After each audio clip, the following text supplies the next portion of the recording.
الثقافة والهوية الوطنية وأهمية القراءة. حديث دايما لازم يفضل موجود طول الوقت. معرض الكتاب، معرض القاهرة الدولي للكتاب، نافذة على العالم، بيتم افتتاحه اليوم من السيد وزير الثقافة بحدث وفعالية مهمة جدا جدا في دورته السادسة والخمسين. فهنتكلم النهارده اكتر مع ضيفي الدكتور عبد الله مهدي، نائب رئيس اتحاد كتاب الشرقيه ومدن القناه وسيناء، ورئيس لجنه الحضاره المصريه القديمه بالنقابه العامه لاتحاد كتاب مصر. دكتور عبد الله، اهلا بحضرتك. اهلا استاذنا الغالي، واني سعيد انني معاكم النهارده للاحتفال سويا بتلك يعني التظاهره الثقافيه الكبيره. صحيح. معرض القاهره الدولي للكتاب، وافتتاحه الساعه 10 صباحا النهارده للمدعوين، وبعد كده من بكره ان شاء الله للجمهور. طيب، قبل المعرض، اهميه القراءه في حياه الانسان بشكل عام، وقد ايه ممكن يكون ليها دور في تشكيل وعي الافراد والمجتمعات؟ عايز راي حضرتك في الجزئيه دي. يعني أنا من البدايه يعني لابد ان نتوقف مع قدسيه القراءه. انت عارف سيدنا جبريل حينما نزل على رسول الله صلى الله عليه وسلم في غار حراء في مكان خلوته، وقال له اقرأ، أمر إلهي، فرد عليه ما أنا بقارئ، فضمه إلى ضم أرهقة الرسول، وكرر الموضوع ده الأمر الإلهي 3 مرات، طبعا لأن الرسول كان أميا لا يعرف القراءة ولم يتعلمها.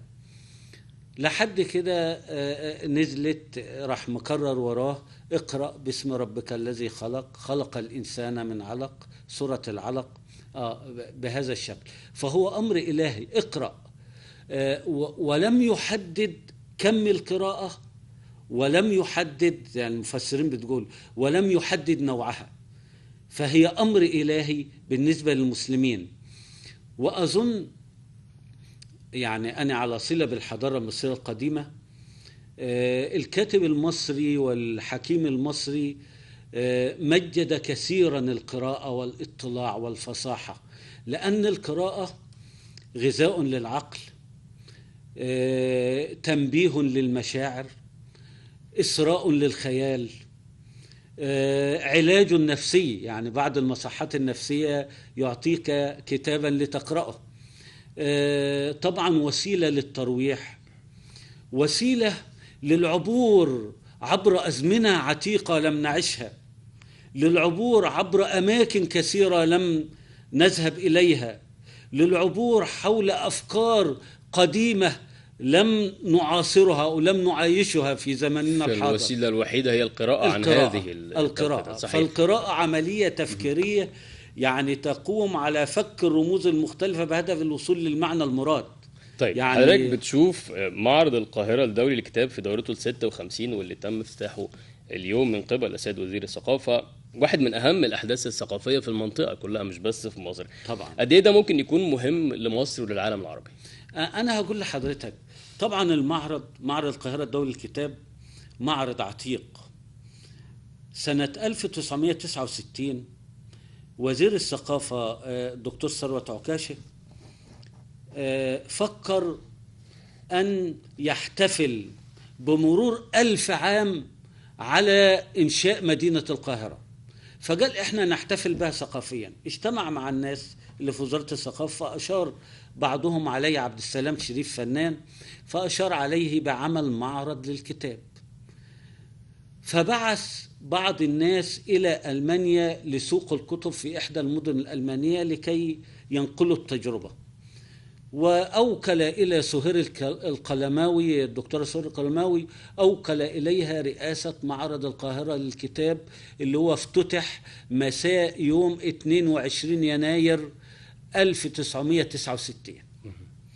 بعد 9 سنين، وفي سنة 1979 تحول إلى تظاهرة ثقافية، مش لبيع وشراء الكتب فقط وناشرين بيعرضوا وما إلى ذلك، لا، ده أصبحت ندوات وفعاليات وحوارات ثقافية ولقاءات فنية وعروض وما إلى ذلك. طبعا هو في الفترة دي كان في أرض المعارض في الجزيرة، ثم في عام 1984 نقل الأرض المعارض بمدينة نصر. وبعد ذلك طبعا انت عارف كل المؤسسات بتكون ممثلة، وزارة التعليم، الدفاع، بعروض وما إلى ذلك، وندوات وحوارات فكرية ومعرفية، يعني هو تظاهرة ديمقراطية ثقافية. ده اللي عايزين نأكد عليه، هو مش بس مجرد ملتقى لبيع لبيع وشراء الكتب، لا مش ملتقى لبيع الكتب. انت عندنا يعني السنة دي عددنا 1345 ناشر من 80 دولة، لقائهم، تعارفهم، تلاقح الثقافات والأفكار، دي حاجة مهمة جدا في التواصل الحضاري. انت عارف حضرتك بعد ما انتهت الحرب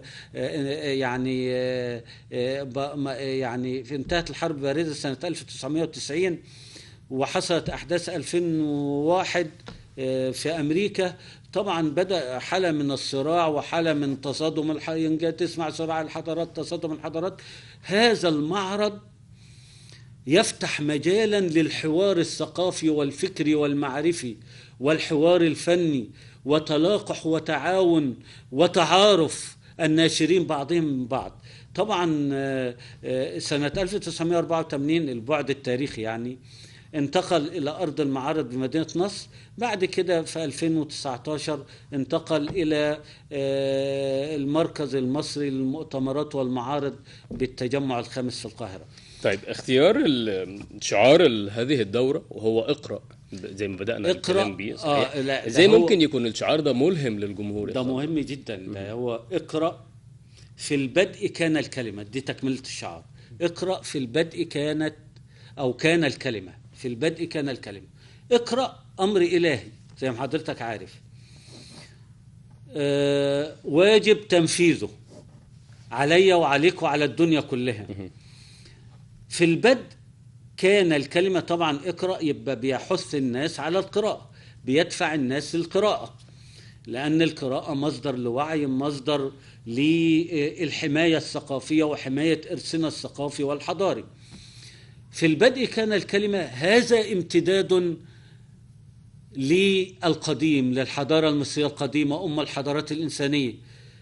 في البدء كان الأدب المصري، في البدء كان الفن المصري، في البدء كانت العمارة المصرية، في البدء كانت الثقافة المصرية. جيمس هنري بريستد في كتاب فجر الضمير بيقول إن مصر ديت، من مصر بزغ فجر الضمير الإنساني، ظهرت الحضارة والثقافة المصرية ونشرت في ربوع العالم.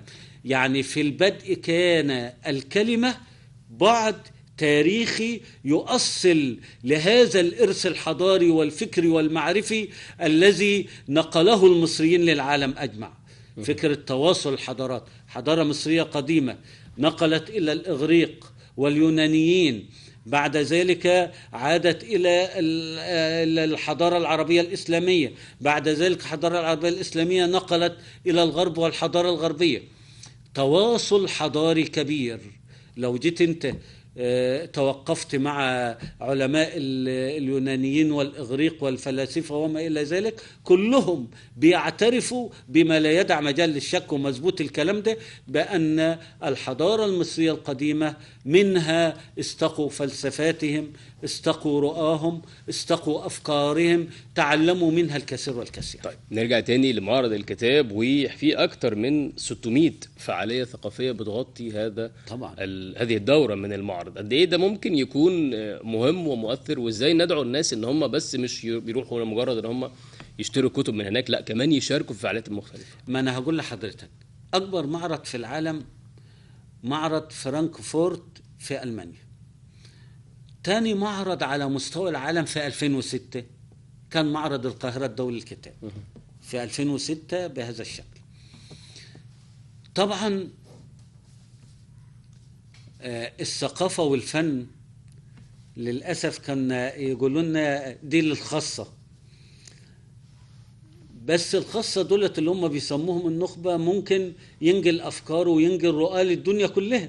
شغال في مؤسسة تعليمية، شغال في مؤسسة جامعية، شغال في وزارة الثقافة، شغال في أي مكان، ممكن ينقل الأفكار التي نقلت إليه عبر ندوات وحوارات ولقاءات معرض القاهرة الدولي للكتاب للدنيا كلها. يعني مش شرط الكثرة، شرط الفهم والوعي لهذه النخبة البسيطة التي من الممكن أن تكون مصدر إشعاع للدنيا كلها. المعرض هذا العام فيه يعني نقاط مضيئة كثيرة، منها اهتمامهم بالنقابة العامة لاتحاد كتاب مصر، يعني برئاسة الأستاذ الدكتور علاء عبد الهادي الأمين العام لاتحاد الكتاب العربي. يعني عاملين مكان بتقام فيه ندوات باسم النقابة العامة لاتحاد كتاب مصر، أول مرة تحصل. طبعا احنا بنشكر وزير الثقافة اللي خد هذا القرار، بالإضافة إلى أن يعني رموز الفكر والأدب والفن في مصر بيكونوا محط ندوات ولقاءات مع الجمهور، مباشرة مع الجمهور، ويتعرفون عليهم بشكل مباشر ويتعرفون على أفكارهم بشكل مباشر، مش عبر وسائط تلفزيون أو ميديا وما إلا ذلك. دي طبعا دي وسيلة للتعارف واللقاء وتلاقح الأفكار وتلاقح الرؤى والاطلاع على التطور في جميع الفنون والأدب وما إلا ذلك. معرض القاهرة للكتاب أكبر تظاهرة ثقافية في مصر والشرق الأوسط، بل من الممكن أن تكون في العالم. احنا 2006 كنا الثاني، ليست لبيع الكتب فقط ولا للتنزه فقط، ولكنها للتعارف واللقاءات الثقافية واللقاءات المعرفية والجنوح بالخيال والأمل في مستقبل مبهر لمصر. شعاره يؤكد ذلك. اقرأ، حث على القراءة. في البدء كان الكلمة، في البدء المصري القديم أم الحضارات الإنسانية كلها. ننتقل لجزء تاني مهم أيضا، وهو مؤتمر الهوية والتراث في عالم متغير اللي نظمه اتحاد كتاب مصر. كيف تصف أهمية هذا المؤتمر في ظل التحديات اللي بتواجه الهوية المصرية؟ أنت عارف حضرتك إن إحنا في لجنة الحضارة المصرية القديمة عملنا مؤتمر باعتراف كل يعني الناس المتخصصين، مؤتمر عالمي. كان رئيس هذا المؤتمر الأستاذ الدكتور محمد حمزة، هو مؤرخ وخبير في الآثار وعميد كلية الآثار ومساعد رئيس جامعة القاهرة السابق. وهذا الرجل يعني به من الوطنية الكثير.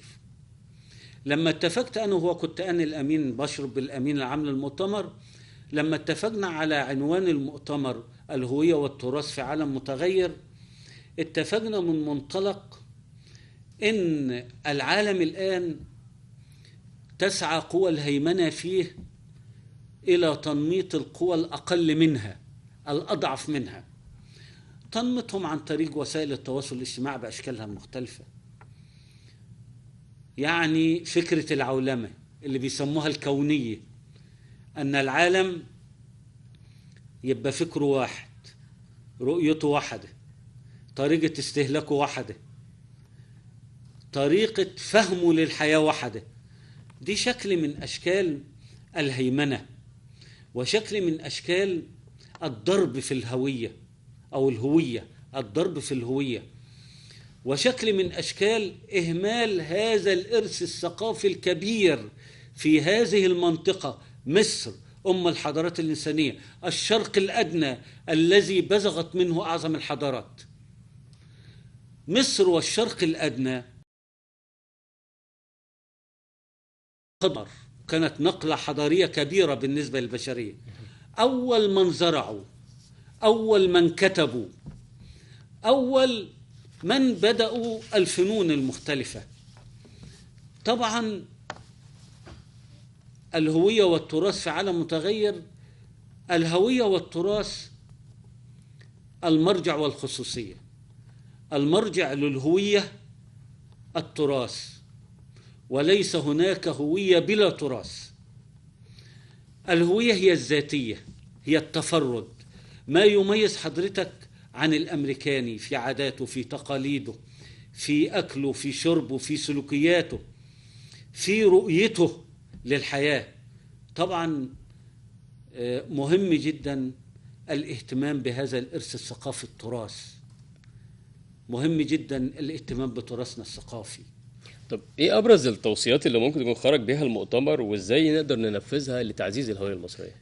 طبعا احنا المؤتمر طلع بتوصيات مهمة جدا، اغلبها كان من بحث مهم جدا للدكتور محمد حمزة عن علم المصريات.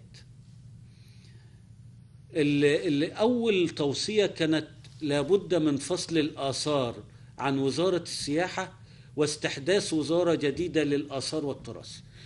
أنا لما يكون عندي تلت آثار العالم، لما يكون في مدينة واحدة سدس آثار العالم الأكثر وما خفي كان أعظم يعني، وما يكونش عنده وزارة خاصة بالآثار والتراث، التراث اللغوي، التراث المادي زي العمارة، التراث الشفهي، الأغاني الشعبية في الحارات والنجوع وما إلى ذلك. فقال لك أول توصية فصل الآثار عن وزارة السياحة واستحداث وزارة جديدة للآثار والتراث. تاني حاجة إلغاء القوانين ذات الصلة بالآثار والتراث، وهي القانون 117 اللي هو خاص بحمايته وتعديلاته، والقانون 144 لسنة 2006، والقانون 119 سنة 2008، والقانون الخاص بالمخطوطات اللي هو 9 لسنة 2008، واصدار قانون جديد للآثار والتراث موحد. طبعا دم التراث والآثار فرق بين هذه القوانين المختلفة، احنا عايزين قانون موحد للآثار والتراث. طبعا من ضمن التوصيات تغيير مسمى المتاحف القومية الأربعة لتحمل كلها اسم مصر. المتاحف القومية الأربعة مش بتحمل اسم مصر، يعني عندنا المتحف المصري بالتحرير، يقول لك متحف التحرير لازم يحمل اسم مصر عشان الانتماء. المتحف اليوناني الروماني بالإسكندرية لا، عايزينه يصبح المتحف المصري في العصري اليوناني والروماني. متحف الفن الإسلامي عايزينه يبقى المتحف المصري الإسلامي. متحف القبطي ليصبح المتحف المصري المسيحي. عندنا برضو بخصوص المتحف المصري الكبير اللي احنا سيفتتح رسميا قريبا، يعني قريبا صحيح. طبعا احنا عايزين تضاف اليه تحف ومقتنيات تمثل كافة مراحل الحضارة المصرية القديمة. الشخصية المصرية هي تلك البوتقة التي انصهرت فيها الحضارة المصرية القديمة، الحضارة القبطية، الحضارة العربية الإسلامية. ما ينفعش اللي انت تهمل فترة وتنتصر لفترة أخرى. احنا لما قلنا الحضارة المصرية القديمة في النقابة العامة لاتحاد كتاب مصر من منطلق إهمال هذه الفترة التاريخية العظيمة من التاريخ المصري. احنا عايزين تضاف إليه تحف ومقتنيات تمثل كافة الحضارات المصرية، وفي هذه الحالة يصبح اسما على مسمى المتحف المصري الكبير. لكن أنا لما أجيب فيه مرحلة الإصدار المصري اللي هي فترة الحضارة المصرية القديمة، يبقى لازم أغير الاسم، أو مرحلة تاريخية معينة لازم أغير الاسم فيبقى المتحف الكبير للآثار المصرية القديمة، أدام جايب فيه مقتنيات الحضارات الأخرى. برضو طالب المؤتمر بأن يجب إعادة هيكلة أسماء القطاعات بالمجلس الأعلى للآثار لتتضمن كلها اسم قطاع الآثار المصرية. هي مش بتنجل آثار، بدلا من المتبع حاليا هو قطاع الآثار المصرية، ويشمل يقول لك الآثار قطاع الآثار اليونانية الرومانية. أنا عايز مصر تنحط. التوصيات دي يا دكتور عبد الله بتوجه لمين بعد انتهاء المؤتمر؟ طبعا بعتناها لوزارة الآثار، بعتناها لرئاسة الوزارة، بعتناها لكل من له اهتمام بالآثار والتراث. وطبعا كل وسائل الإعلام تكلمت عنها، مكتوبة ومقروءة ومرئية. شكرا جزيلا يا دكتور عبد الله، شكرا جزيلا، نورتني وشرفتني. يمكن وقت حلقتنا انتهى، لكن الكلام مع حضرتك ما بينتهيش، دايما على وعد بلقاء آخر إن شاء الله. إن شاء الله. شكرا جزيلا دكتور عبد الله. شكرا يا فندم. دي كانت فقراتنا، ودي ايضا كانت حلقتنا معاكم، واشوفكم ان شاء الله الخميس الجاي على خير. كل سنه وحضراتكم طيبين وبخير.